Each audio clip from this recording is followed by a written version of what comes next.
We just crossed the threshold. The Marvel Cinematic Universe has sent fans off in a few new directions in Phase 4, to the point where now there's a bunch of dangling plot threads and setups to keep track of. Will Marvel Studios eventually go back and button up all of these open-ended storylines? Only time will tell for now, so hop in and get ready for takeoff. Here are the biggest loose ends in the MCU. Let's start with the Phase 4 stuff since it's the freshest in our minds. Well, if he were a hero, he'd unmask himself and tell us who he really is. But make sure to stick with us. We're also going to cover everything in Phases 1 through 3. Just hang on.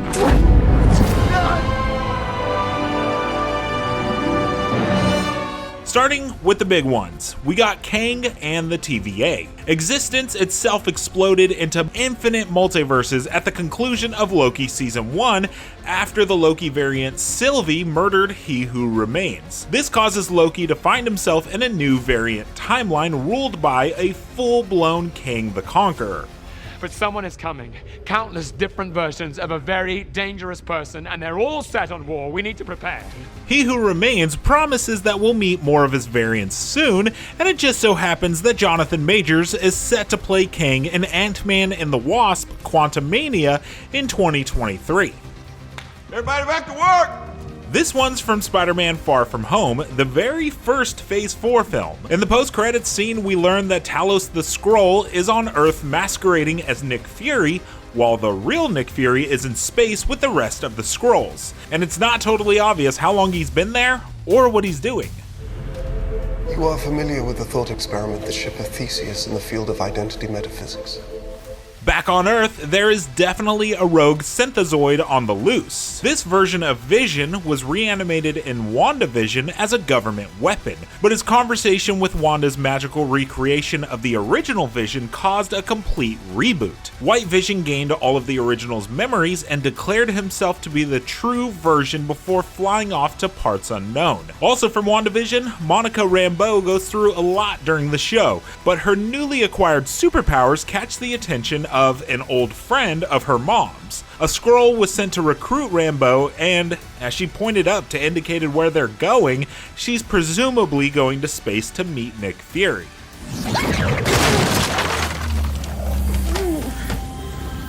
Captain Marvel appears in Disney Plus's Ms. Marvel, just as confused as how she got there as the rest of us. Her appearance here seems to mean that the Ms. Marvel, Kamala Khan, could be lost in space somewhere, probably just as confused as Carol. This does set up the upcoming film The Marvels pretty well. The Captain Marvel follow-up will unite Carol and Kamala along with Monica Rambeau. We still don't know how the switch happened. Perhaps that will also be explained in The Marvels. Start lining up our buyers.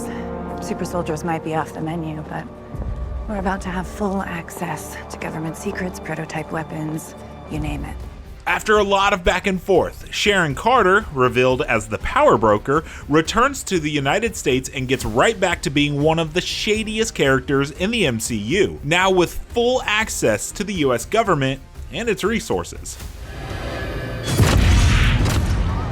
And don't forget John Walker, aka the US Agent. After the failed experiment to recreate Captain America, we see the disgraced John F. Walker meet the mysterious Valentina and don a new suit. Val says that she'll be in touch, but for what? We don't know. Speaking of Val, don't call me that. She's currently one of the most mysterious new MCU characters. She last showed up in Black Widow's post-credits scene tasking Yelena Belova with taking out Hawkeye. And we all know how that turned out. She made her choice. Still, Val's recruiting a new group of remarkable individuals, and we think this will eventually become the Thunderbolts movie that Marvel Studios just hired a writer and director for. Yelena, of course, is the new Black Widow after Natasha's sacrifice on Vormir, and after the fall of the Red Room and the death of Dreykov. And the remaining Black Widows are freed of their mind control. They're not the only widows in the world though, so taking Antonia Dreykov, aka Taskmaster, along with them, they embark to free their comrades.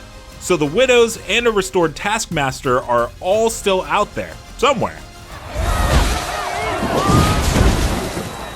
Abomination is once again making appearances after losing to Hulk in the original Incredible Hulk movie. He showed up in Shang-Chi and the Legend of the Ten Rings, brawling with Wong and Xia Ling's club, but appears to have moved on from his purely evil phase as the duo also disappeared through a portal together. They also appear to be friendly. We'll see Tim Roth return as Abomination in She-Hulk, where we see the character still in custody, likely for rampaging through Harlem in the Incredible Hulk. Abomination may very well play into whatever adventure Valve's Thunderbolts are prepping for. My name is Wong. Yeah, I know, sir. I'm a huge fan. Do you have the rings? Yeah, yes. Good. Let's go. We don't know the status of the Avengers post-Endgame, but Wong seems to have a direct line to the remaining members. He even recruits Shang-Chi and his friend Katie, introducing them to Captain Marvel and Bruce Banner. The group discovers that the Ten Rings are acting as a beacon, sending a message to an unknown place and person. So that's a huge loose end right there. Let's get started. We have a lot of work to do. With her father gone and brother Shang-Chi back in the States, Xia Ling takes over the Ten Rings organization at the end of The Legend of the Ten Rings. With Razor Fist and John at her side, she declares that they have a lot of work to do. Something tells us that will come up again. After the Eternals manage to defeat one Celestial, Arishan the Judge appears and abducts Cersei, Kingo, and Phastos. Makari, Druig, and Thena are left to figure out things when Thanos' brother appears. Eros and his troll companion Pip say that they know how to get the other Eternals back. Also, Dane Whitman finds a sword wrapped in bloody bandages that appears to respond to him. Before he can touch the weapon, however, a mysterious voice from behind him asks, "Sure you're ready for that, Mr. Whitman?" Thanks to Marvel Comics, we know the sword is Ebony Blade, and Kit Harington's Dane Whitman will wield it as the Black Knight at some time in the future. But that voice is Mahershala Ali, who we all know is going to play Blade the Daywalker. Sometimes family doesn't see eye to eye. Speaking of quote-unquote new characters we're already kind of familiar with, let's go with Wilson Fisk, aka the Kingpin. He appears to die in the finale of Hawkeye Season 1, but we'll probably find out for sure when Echo gets her own solo series, and he's also confirmed to appear in Daredevil Born Again in 2024. How did you just do that? I'm a really good lawyer. Speaking of Daredevil, Charlie Cox's Matt Murdock appeared in Spider-Man No Way Home, and he's already confirmed to appear in She-Hulk Attorney at Law in August 2022 and in 18 episodes of the aforementioned Daredevil Born Again in 2024. Speaking of Spidey, nobody remembers him. Well, I mean, we remember him, but the rest of the MCU doesn't. Following his multiverse adventure, Peter Parker made the world a better place for everyone but himself at the end of Spider-Man No Way Home. The world forgot about him, including the Avengers, his buddy Ned, and even his girlfriend MJ. And it was a really angry green man. Hulk. Yeah, and you thought Lethal Protector was a shit name. Yeah, because it is. The Venom symbiote is in the MCU.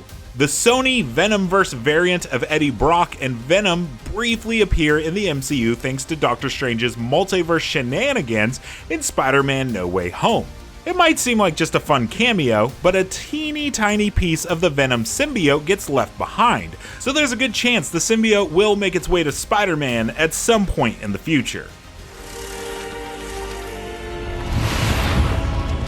Two's company and three's a crowd for Mark Spector and Stephen Grant as a third split personality, Jake Lockley, appears at the end of Moon Knight, having made another deal with the Egyptian god Khonshu. The Moon Knight series ended with Spector and Grant freeing themselves of the god, but it looks like Lockley has brought them straight back into the chaos. I'm glad I fell into your universe. So am I, kid. So am I. We know that America Chavez is now training with the Masters of the Mystic Arts at Kamar-Taj after the events of Doctor Strange in the Multiverse of Madness. She's also a young Avenger in the comics, and by now the MCU has introduced just about all of the Young Avengers characters already. Wiccan, Speed, Kate Bishop, Eli Bradley, Cassie Lang, and even Kid Loki. But we haven't met Iron Lad yet, but he's just a Kang variant in the comics, so we already talked about him. Doctor Strange? Speaking of Doctor Strange, he pops a third eye at the end of Multiverse of Madness, but that's not all. He also meets the mysterious Clea in the post-credits scene. She tells Strange he created a multiversal incursion, and they need to go fix it. Opening a portal to the Dark Dimension, both Strange and Clea step through, and that's where we last saw them. What is it? Okay, that's obviously a lot of loose ends, right? But Marvel Studios has been planting these little Easter eggs in every project since the get-go. So here are some that got set up in phases 1 through 3 that haven't paid off yet.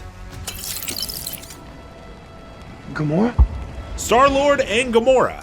Peter Quill seems obsessed with finding the 2014 Gamora variant after she survived getting wiped out with the rest of Thanos' army in Avengers Endgame, probably to apologize for single-handedly allowing Thanos to win in the first place. There's no sign or mention of Gamora in the Guardians' appearance in Thor: Love and Thunder, but she was spotted in the exclusive Comic-Con Guardians 3 footage, where it looks like she'll be working with the Ravagers now. We'll have to wait and see if she'll have to fend off Quill's pelvic sorcery once again. Why are you doing this? Because I see at long last what's wrong with the world. Too many sorcerers. Once a member of the Master of the Mystic Arts, Carl Mordo turned on his fellow sorcerers in Doctor Strange, deciding that no sorcerer was worthy of wielding magic. Mordo was seen in the end credits scene stripping Jonathan Pangborn of his powers. This kind of gets addressed in Doctor Strange in the Multiverse of Madness when Strange meets a Mordo variant and comments that his version snapped and dedicated his life to trying to kill him. But it's unclear if that got dealt with or if Mordo is still out there causing problems in the multiverse.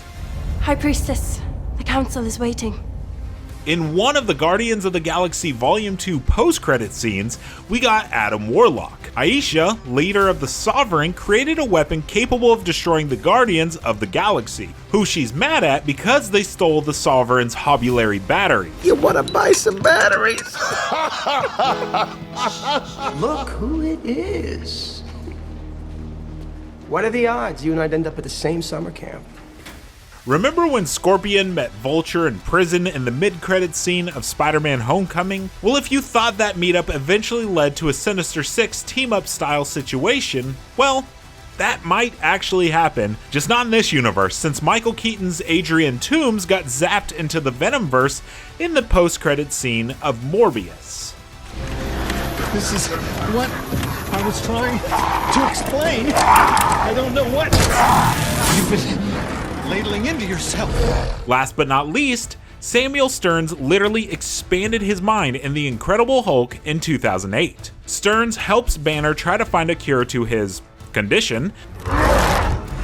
He winds up turning Emil Blonsky into the Abomination, who we mentioned earlier, and when drops of Banner's tainted blood drip into his head wound, his head swells up all weird and it's hinted he's turning into something. Thanks to the comics, we know Stearns becomes the villain, the leader, but we haven't seen the character in the MCU for more than a decade, so who knows when or if we'll ever see him again.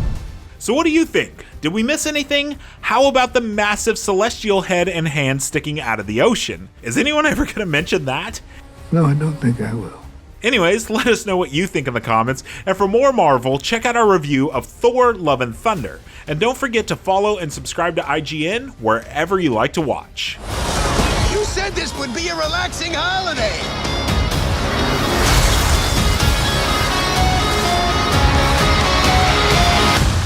I said it was going to be like a relaxing holiday. It's the Asgardian shake into the snake that you cannot trust.